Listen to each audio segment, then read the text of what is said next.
ជំរាបសួរបងប្អូនទាំងអស់គ្នាថ្ងៃនេះមកជួបជាមួយខ្ញុំទៀតហើយខ្ញុំមកបង្ហាញពីរបៀបផ្ដាច់កម្រងស្មាតទាំងអស់ជាដំបូងយើងចូលទៅកាន់កន្លែងទេបន្ទាប់មកចុច1202ត្រង់ជ្រូកបញ្ជូនបន្ទាប់មកវាលោតបែបនេះយើងជ្រើសរើសទី2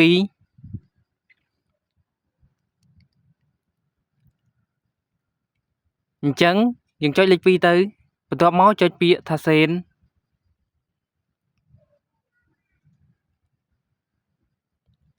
មកដល់ទីនេះវាមាន2ជម្រើសអញ្ចឹងយើងជ្រើសរើសផ្ដាច់គម្រោងទី1ចោលមុនគឺសេវាកម្ម Digital អញ្ចឹងយើងចុចលេខ1ដើម្បីបញ្ជាក់ចុចពាក្យថាសេនចុចលេខ1ដើម្បីបញ្ជាក់ទៀតចុចពាក្យថាសេនទៀតមកដល់ទីនេះយើងជ្រើសរើសចុចលេខ1ដើម្បីបដូរទៅគម្រោងដើមវិញចុចអូខេឥឡូវយើងផ្ដាច់បានសេវាកម្មមួយហើយអញ្ចឹងយើងផ្ដាច់សេវាកម្មមួយទៀតគឺសេវាកម្មទូរស័ព្ទចុច1202ត្រង់ជ្រូកដដែលចុចបញ្ជូនដដែលបន្ទាប់មកជ្រើសរើសលេខ2ដដែលបន្ទាប់ពីជ្រើសរើសលេខ2ហើយចុចបញ្ជូនគឺពាក្យថាសេននឹងបន្ទាប់មកជ្រើសរើសលេខ2សេវាកម្មទូរស័ព្ទចុចពាក្យថាសេនចុចលេខ1ដើម្បីបញ្ជាក់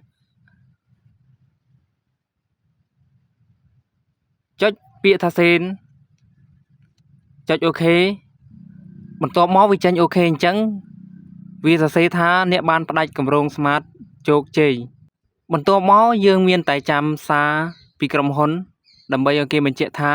គម្រោងយើងផ្ដាច់បានហើយឬនៅនេះសារខាងលើនេះគឺវាលោតមកហើយដោយសារពេលវាលោតមកនឹងខ្ញុំអត់បានថតទេអញ្ចឹងយើងចុចចូលមើលតែម្ដងគេដាក់ថា Flexi 250អញ្ចឹងបើយើងចេញបែបហ្នឹងមានន័យថាយើងផ្ដាច់បានហើយដើម្បីឲ្យកាន់តែច្បាស់យើងចូលទៅកន្លែង Smart ណាយើងអូសមើលទៅរកមើលពាក្យ Smart